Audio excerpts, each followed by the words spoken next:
Excessive emotions, I've also witnessed a promiscuous use of dubious sources to back up accusations targeting China.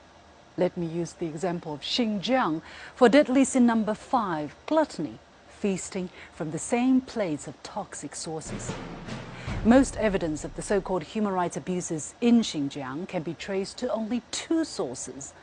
One is a so-called senior fellow for China studies by the name of Adrian Zenz with the far-right Victims of Communism Memorial Foundation. It's an organization authorized by the US government in the 1990s, which is known for preaching regime change. By cobbling together dubious sources, he had made extremely broad estimates about the number of so-called detained Uyghurs in Xinjiang, from hundreds of thousands to 1.8 million.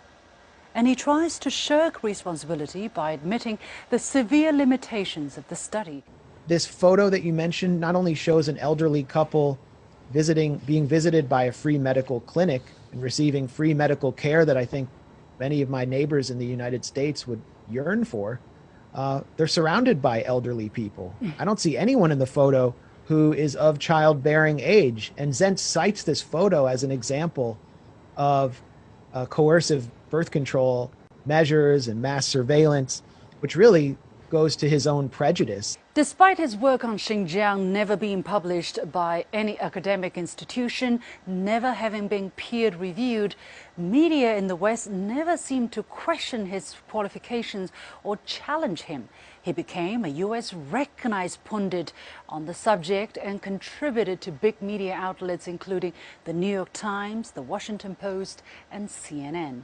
Why is it only one very small handful of people, all connected to the US or British government, always being referenced? Why can they not find a multitude of people from a variety of backgrounds and affiliations? The other convenient source on Xinjiang for the West is the Australian think tank ASPI. It's hardly independent given the funding it receives from the US, Australian and British governments, NATO and arms producers such as Lockheed Martin. But it's been caught by US government-funded media as independent and non-partisan. In a report led by the think tank so-called analyst Xu Xiuzhong, published in early 2020, more than 80,000 Uyghurs were allegedly forced to go out of Xinjiang and work in factories across China. But the report is also filled with flimsy arguments and self-contradictions. For instance, the document decries the isolation of Uyghur workers who speak almost no Mandarin, while denouncing Mandarin language classes offered to these workers as political indoctrination. Nevertheless, the report received instant international attention with little critical engagement.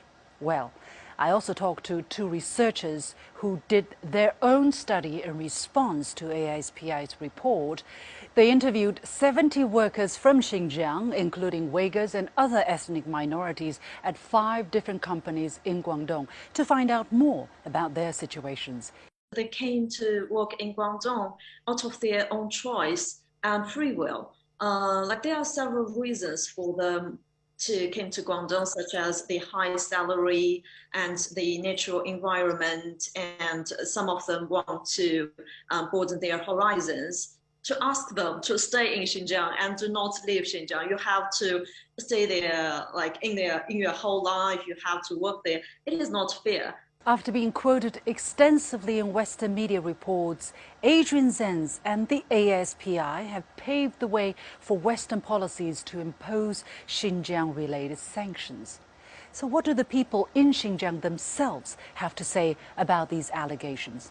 I went there in April 2021 and spoke to people living there, including Uyghurs. Here's what they told me. Özgürüş olga işler oltıraq oylarımızı yanılap bäde, davalını soğurtınlarımızı cıh götürdiğen qıp bäde, ballarının oquşlarını haksız qıp bäde, tok bolsun, su bolsun, burun şaşı dolarımız yoqdı. 5 yıldan avvalda şaşı da yoqdı. Şaşı dolarımızı ravan qıp bäde, özgürüşlü bekçik. 我现在生活特别好，送完孩子，然后过来赚，给我的顾客就是寄他们的货、衣服，生意也特别好。未来还想待在新疆吗？那必须的。我们是乌鲁木齐的吗？全是谣言，全是谣言。全是谣言。为什么他们要讲这些谣言？这是敌人嘛，就是对中国敌意太多的。那看不见他们那个中国的崛起嘛。所以他们这个千方百计的阻挠中国的发展。I saw happiness. I saw one province really fantastic, where the people can work.